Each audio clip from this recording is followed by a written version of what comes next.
Hello, नमस्कार छात्रों। पिछली कक्षा में हमने संस्कृत भाषा में माहेश्वर सूत्रों के बारे में अध्ययन किया था। माहेश्वर सूत्रों के बाद में हम बात कर रहे थे माहेश्वर सूत्रों में वर्णमाला की। तो उसी के क्रम में आगे बढ़ते हुए हम सभी प्रतियोगी परीक्षाओं के महत्व को ध्यान में रखते हुए आप लोगों के लिए उससे आगे का टॉपिक लेके आए हैं, जिसको हम बोलते हैं वर्णमाला। तो माहेश्वर सूत्रों के अनुसार वर्णमाला में हमें कुछ पढ़ना है और वो परीक्षा की दृष्टि से बहुत ही ज़्यादा महत्वपूर्ण है। तो उसके हिसाब से हमें देखना है कि माहेश्वर सूत्र के अनुसार वर्णमाला में हमें क्या क्या देखना था। तो अब बात करते हैं हम कि भाषा की जो सबसे छोटी इकाई होती है या ध्वनि होती है, भाषा की सबसे छोटी ध्वनि क्या कहलाती है? वर्ण कहलाती है। अर्थात भाषा की सबसे छोटी ध्वनि को हम क्या कहते हैं? वर्ण कहते हैं। वर्ण अर्थात ऐसी ध्वनि जिसका आगे मतलब उसके बाद में कोई भी और टुकड़ा नहीं किया जा सकता है, ऐसी ध्वनि जिसके बारे में हम पढ़ने वाले हैं। जैसे कि इसका आगे टुकड़ा कैसे नहीं किया जा सकता, उसे हम उदाहरण के तौर पर समझते हैं। जैसे कि हमने लिखा कै, कै क्या है? व्यंजन है। अब इससे छोटा, इससे आगे इसका हम टुकड़ा नहीं कर सकते, तो हम इसको वर्णमाला में पढ़ते हैं। तो कै क्या है? कै एक वर्ण है। कै क्या है? एक वर्ण है। तो हम क्या पढ़ रहे हैं? ऐसी ध्वनि जो सबसे छोटी ध्वनि हो, मतलब सबसे छोटा इसका टुकड़ा हो गया। इसको अब हम आगे इसका विभाजन नहीं कर सकते। इसको क्या बोलते हैं? हम ध्वनि बोलते हैं या वर्ण बोलते हैं, मतलब इसको वर्ण बोलते हैं। अब इसका टुकड़ा कैसे कर सकते हैं? जैसे कि ये क है, ये क पूरा है। अब हम इसको आगे देखें तो क, इसकी रचना कैसे हुई? प्लस ए। इसका मतलब ये क्या था? ये वर्ण नहीं था। ये वर्ण नहीं था, क्योंकि हम इसको पढ़ते हैं तब कैसे पढ़ते हैं? हम जब इसमें पढ़ते हैं व्यंजन में, तो हम इसको पढ़ते हैं इसी प्रकार से पढ़ते हैं, मतलब हलंत पढ़ते हैं। तो इसका ये अंतिम विभाजन है, मतलब सबसे छोटी जहाँ से इसकी शुरुआत होती है, तो ये क्या है? कै। तो इसको हम बोलते हैं भाषा की सबसे छोटी ध्वनि। इसीलिए ये भाषा में वर्ण के काम में आता है। इसे हम वर्ण कहते हैं, वर्णमाला का एक अक्षर है। इससे आगे बढ़ते हुए हम पढ़ते हैं माहेश्वर सूत्रों के अनुसार। माहेश्वर सूत्रों के अनुसार, माहेश्वर सूत्रों के अनुसार ये वर्णमाला है, इसका विभाजन किस प्रकार से किया गया है? इस वर्णमाला में कौन कौन से वर्ण आते हैं और उनका हमें किस प्रकार से अध्ययन करना है, और वो वर्ण हमारे परीक्षा की दृष्टि से किस काम में आने वाले हैं और हमें उनको किस प्रकार से समझना है। सबसे पहले हम बात करते हैं माहेश्वर सूत्रों के अनुसार स्वर। अब बात करते हैं माहेश्वर सूत्रों के अनुसार स्वर। माहेश्वर सूत्रों के अनुसार संस्कृत वर्णमाला में कितने स्वर शामिल किए गए हैं? हमने उस क्लास में भी पढ़ा था। उसमें पढ़ा था कि माहेश्वर सूत्रों के अनुसार हमने 9 स्वर पढ़े थे। 9 कौन कौन से हैं? वो हैं ए, ई, उ, री, लरी, ए, ओ, ऐ, औ।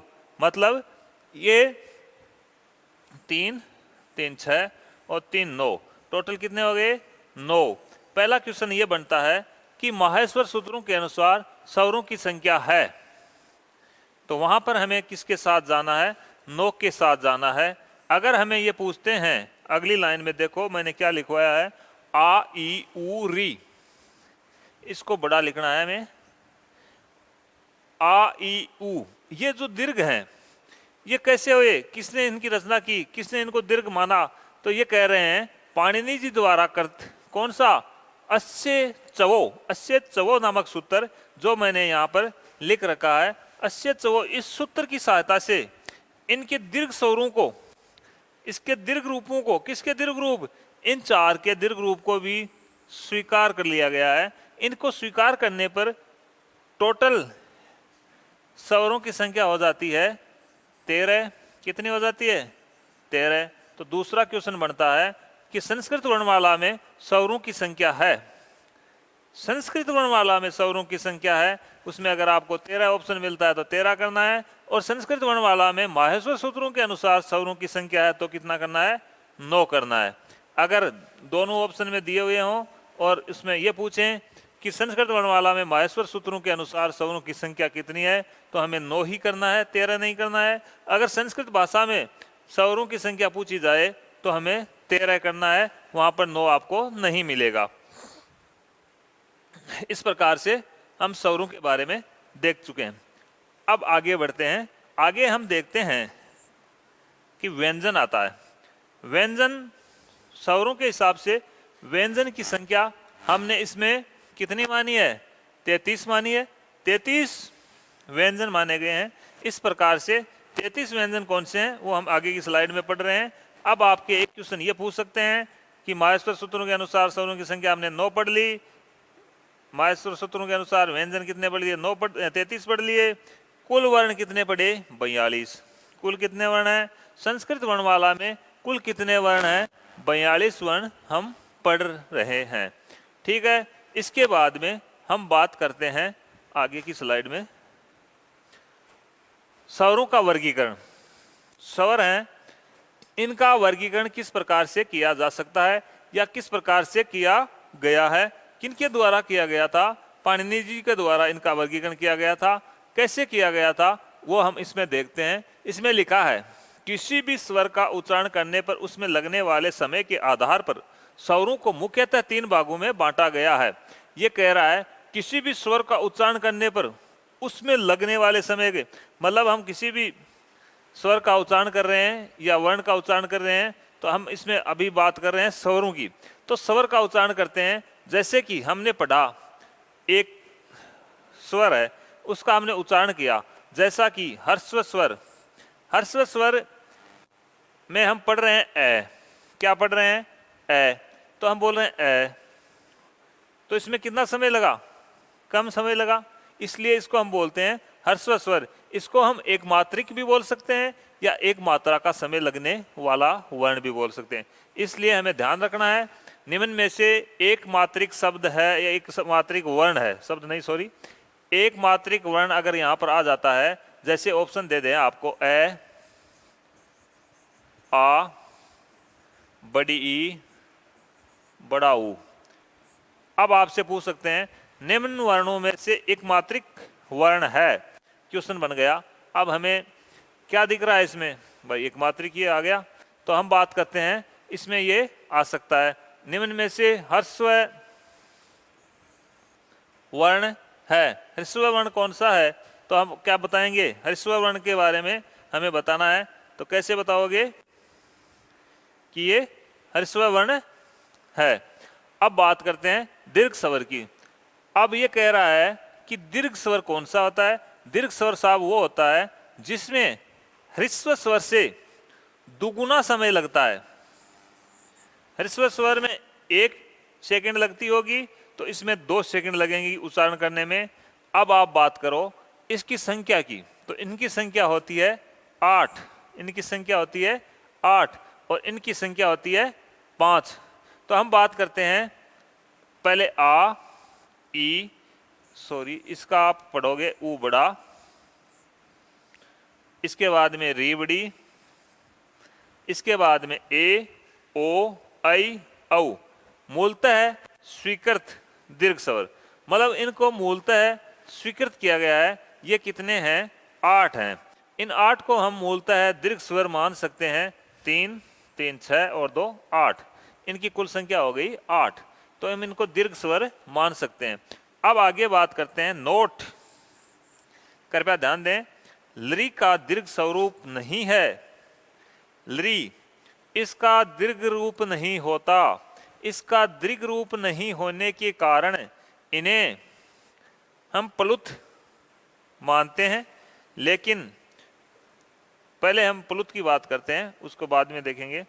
जैसे कि हमें यही ध्यान रखना है कि लरी का दीर्घ रूप नहीं होता। ऐसा प्रश्न भी आता है कि लरी में दीर्घ का अभाव होता है, निम्न में से किस वर्ण में दीर्घ का अभाव होता है। उसमें ऑप्शन दे देंगे आपका, जैसे ए, ई, ऊ, और लरी।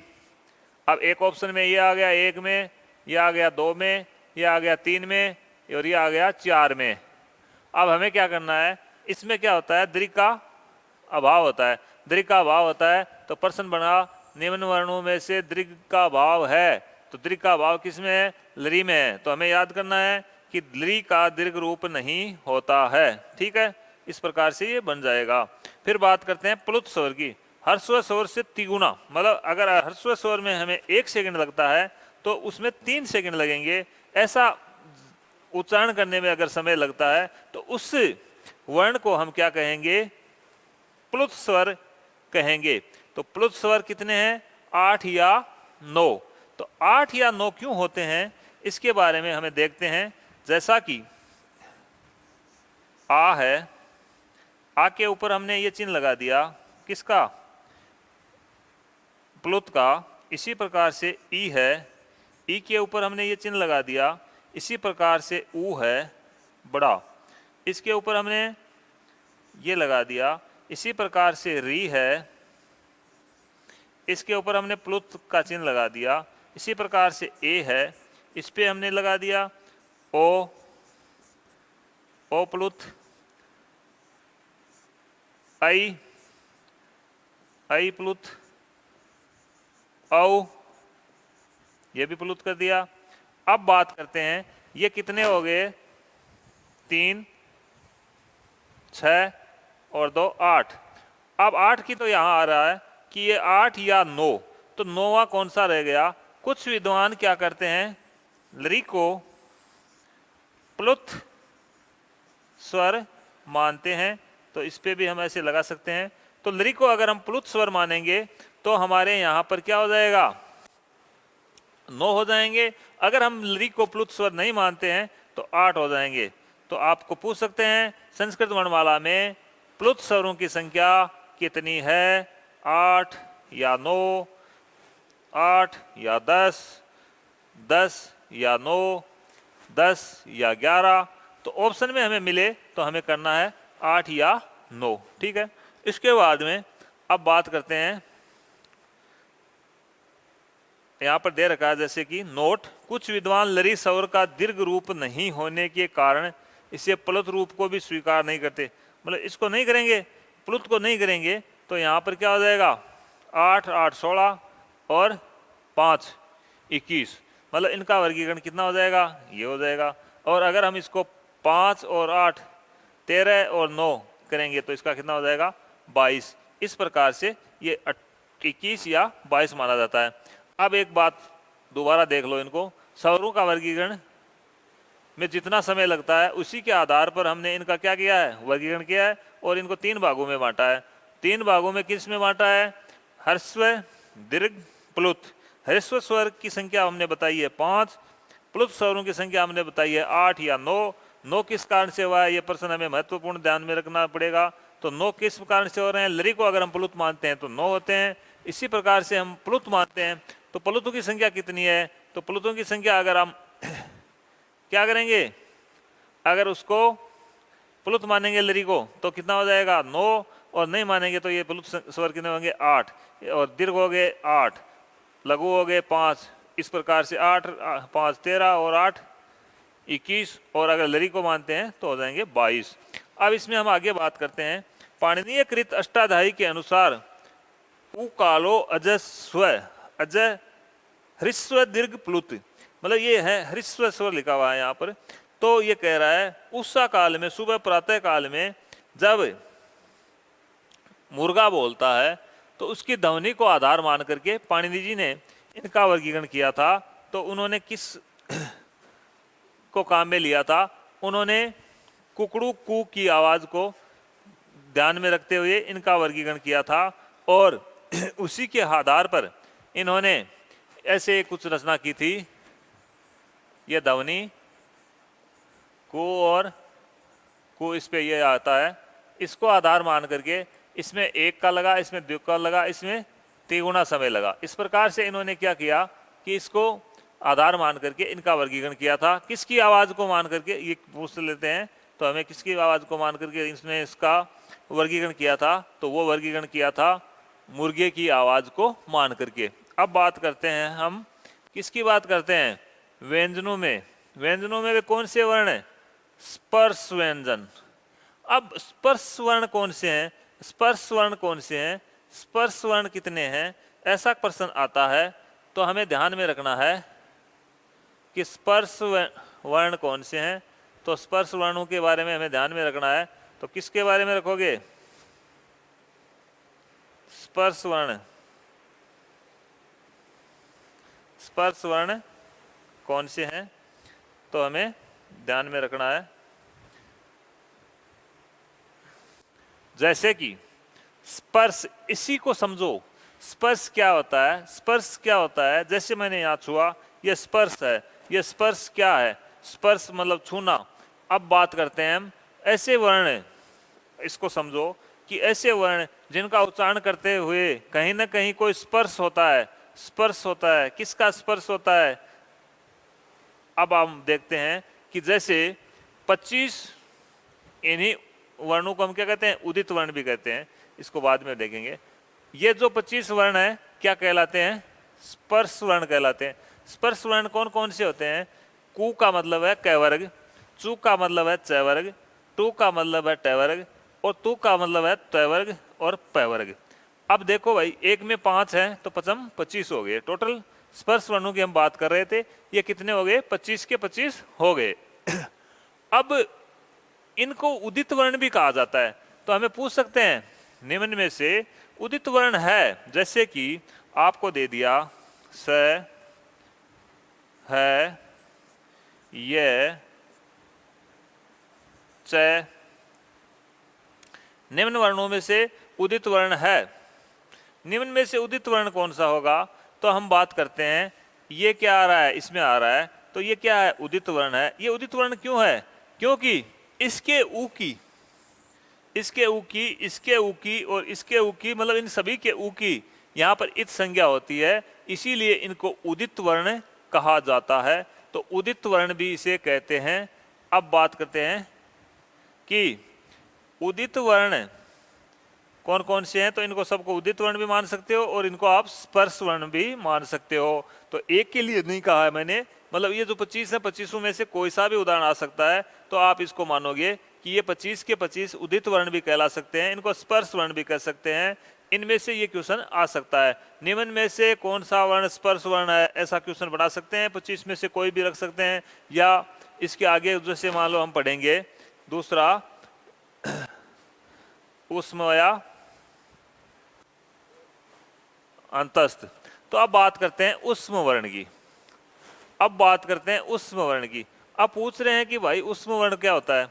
अब उष्म वर्ण वो वर्ण जिसका उच्चारण करने पर हमारे मुख से, श्वास से गर्म हवा निकलती हो, उसे हम उष्म वर्ण कहते हैं। उष्मा का संचार होता हो, उष्मा आती हो, गर्म हवा आती हो, उसे हम क्या कहते हैं?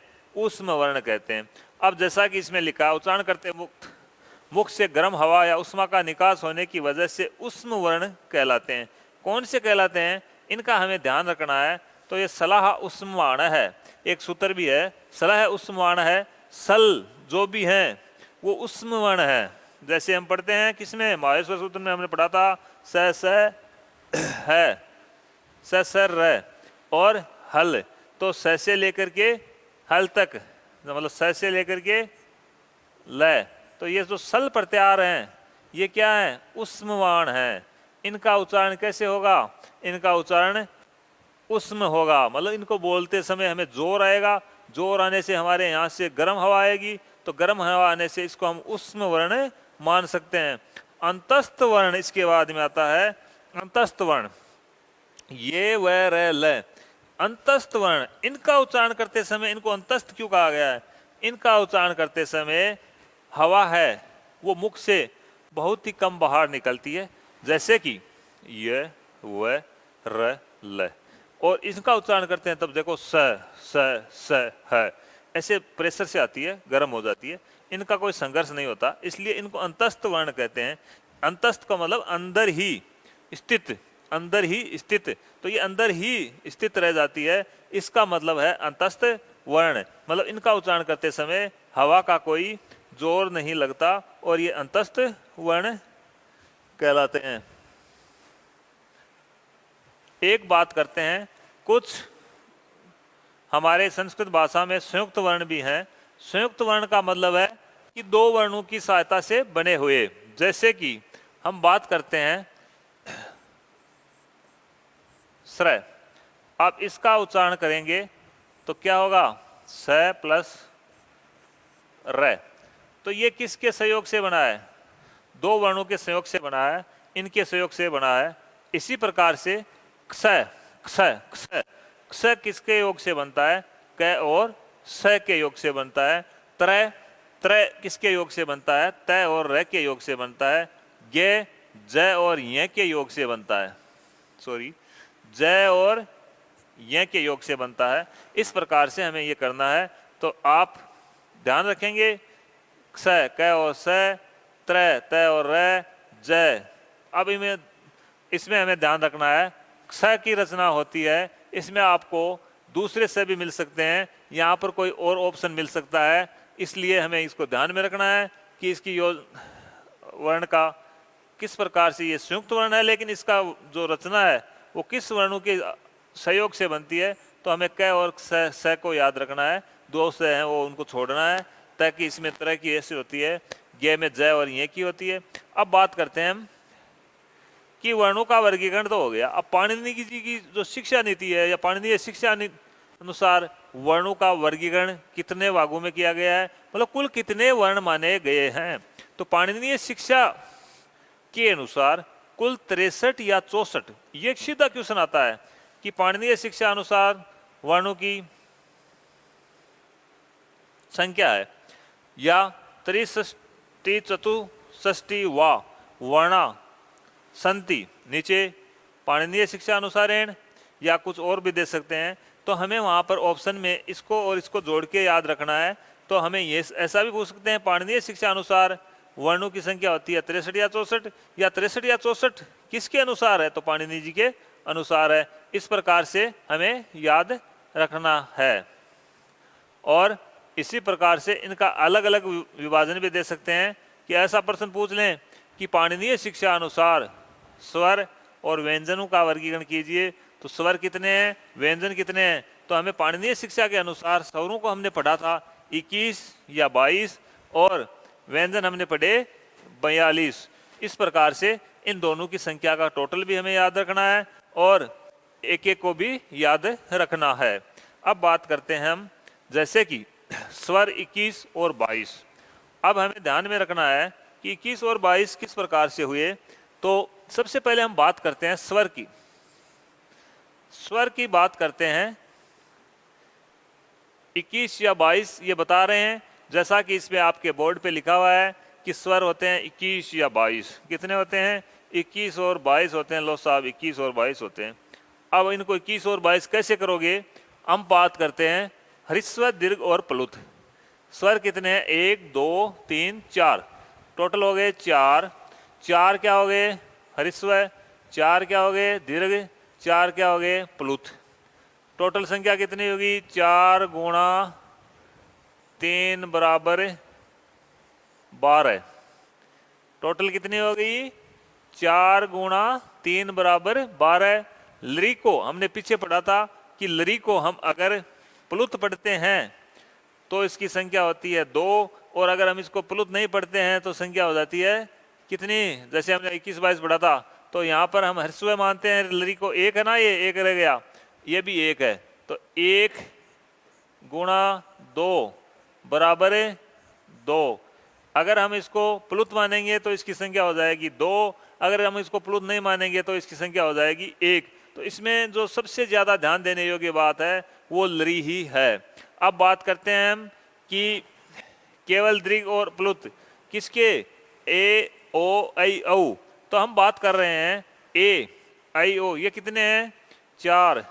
4 प्लस 4 बराबर कितने हो गए 8। तो ये क्या है, ह्रस्व और प्लुत। तो ह्रस्व 4 हैं और प्लुत भी 4 हैं, तो ये कितने हो गए 8। तो ये क्या हो गए 12 और 8 20, 20 और 2 22। अगर हम लरी को सिंगल मानेंगे तो 21 हो जाएगा, अन्यथा 22 हो जाएगा। 21/22 ये हो गए आपके स्वर। अब बात करते हैं हम व्यंजन वर्णों की। व्यंजन वर्ण जो कि हमारे यहाँ पर इसकी संख्या हम 42 पढ़ रहे थे, तो 42 कौन कौन से हैं? उसमें हम सबसे पहले हमने पढ़ा था 25 स्पर्श वर्ण। कौन से? क आदियो मैं अवसाने, एक सूत्र है इसमें, क आदियो मैं अवसाने, मतलब कैसे लेकर के मैं के अवसान तक। मैं के अवसान का मतलब है, हम पढ़ते हैं ना प फ व मैं, तो मतलब कैसे लेकर के मैं तक के अवसान वाली समाप्ति होने तक जितने भी वर्ण है वो क्या है? व्यंजन वर्ण है। तो क्या हो गया? 25 हो गए साहब, 25 हो गए। अब उसमें वर्ण हमने पढ़े, कौन कौन से पढ़े थे? 4 4,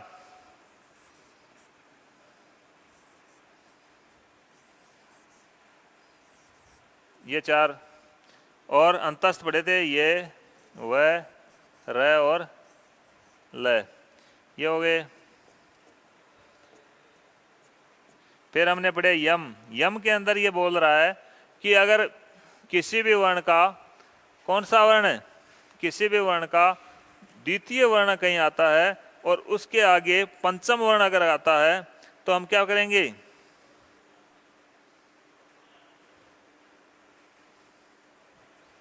मतलब ये कह रहे हैं जैसे भी किसी भी जो यम वर्ण है, किसी भी वर्ण के पहले जो 4 हैं, पहले जो 4 जैसे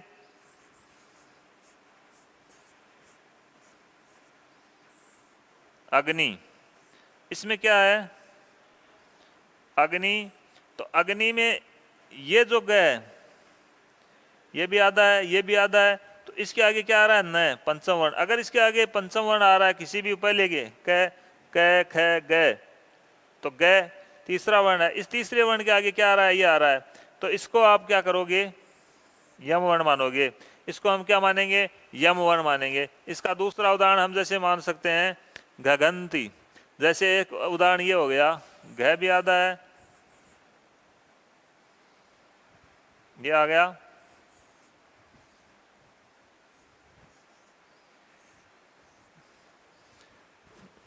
इसको ऐसे नहीं आएगा, ये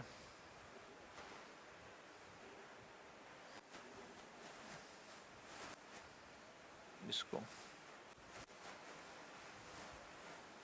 घ आधा है, घ घ और न और ती, मतलब ये न पांचवा अक्षर है इसलिए ये चौथा आ गया, इसलिए इसको हम क्या मानेंगे? यम मानेंगे। इसी प्रकार से अगर ख आता है तो ख को मान लेंगे, अगर क आता है तो क को मान लेता है। कहने का मतलब यह है 1 से 4 तक का कोई भी वर्ण आता है उसके आगे अगर पंचम वर्ण है तो हम उसको क्या मान सकते हैं? यम वर्ण मान सकते हैं। इसके आगे हम बात करते हैं जैसे कि यम वर्ग के प्रारंभिक 4 वर्णों में से किसी भी एक के आगे किसी भी वर्ग का पंचम वर्ण आने पर या रहने पर पहले के जैसे द्वितीय वर्ग को यम कहा जाता है। पहले के जैसे, जैसे मैंने बताया था अग्नि में अ ग 2 बार ग आ रहा है तो वो हो गया। इसी प्रकार घगंती बताया था, उसमें ये हो गया। जैसे इसमें उदाहरण दे रखा है हमने पलिक नी, तो इसमें क ये यम वर्ण है, इसमें कौन सा आएगा? ये आएगा, क्योंकि देखो 5वां अक्षर आ रहा है सब में, इसमें भी 5वां आ रहा है तो ग आ जाएगा। इसके अंदर आप देखो न 5वां अक्षर है, इस प्रकार से ये हो जाएगा। तो इनके ध्यान में रखना है हमें, क्योंकि हमें पूछ सकते हैं कि निम्न में से यम वर्ण युक्त पद को छांटिए, तो इसमें क्या कर सकते हैं? जैसे इसमें हमने पढ़ा था, ये दे रखा है पली क नी, ये तो हो गया युक्त, और इसी में एक को काटते हैं और ऐसे लिख दें प ली क नी, ये दे दिया। और इसी में जैसे ये दे दें, कहाँ गया वो, जैसे घ दे दिया, अब इसके आगे सीधा न दे दिया और आगे ये दे दिया, तो हम क्या करेंगे? ये है, लेकिन ये दोबारा नहीं आ रहा, इसलिए इसका उदाहरण कौन सा हो जाता है? ये हो जाता है। मतलब हमें ध्यान रखना है कि दोनों अक्षर आधे हैं या नहीं है और इसके आगे ये है कि नहीं है। मतलब पंचम अक्षर भी होना जरूरी है और 1 से 4 तक के वर्ण होने चाहिए। इस प्रकार से अगर डबल नहीं है तो वहां पर आपका कौन सा नहीं होगा,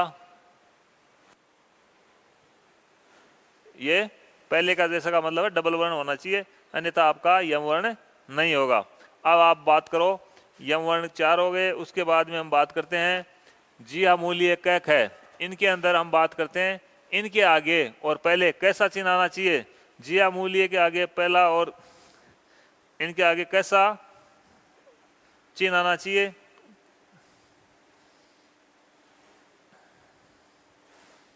इनके आगे जैसे कि उल्टा होता है ना अनुस्वार, जैसे क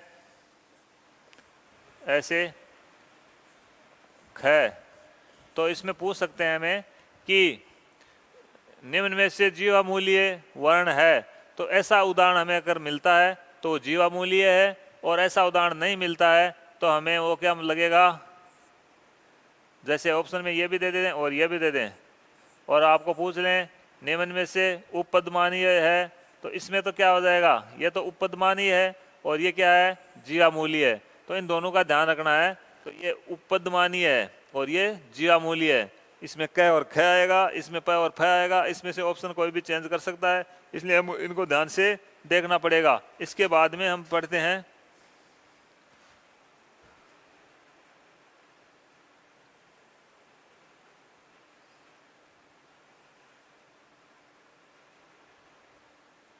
इसके आगे कुछ इसमें रह गए हैं। एक तो रह गया है अनुस्वार,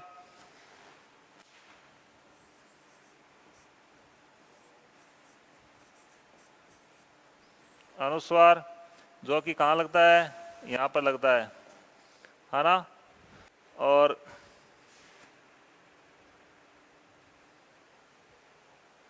क्या हुआ, गायब हो गई क्या?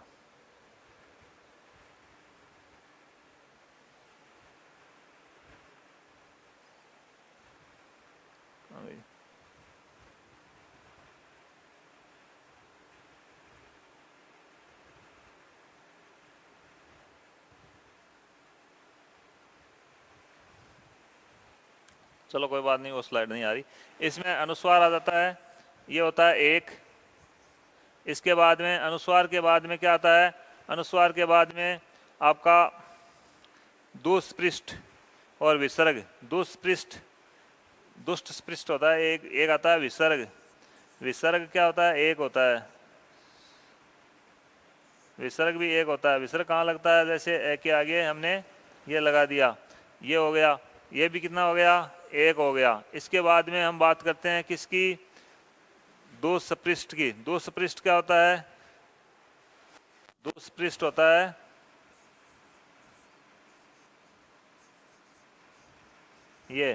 ये एक ऐसे लय की तरह ही होता है, ऐसे जैसे अठा लिखा हुआ होता है वैसा। ये सिर्फ वैदिक संस्कृत में काम आता है। इस प्रकार से ये होते हैं, ये इसका हो गया, ये इसका हो गया, ठीक है।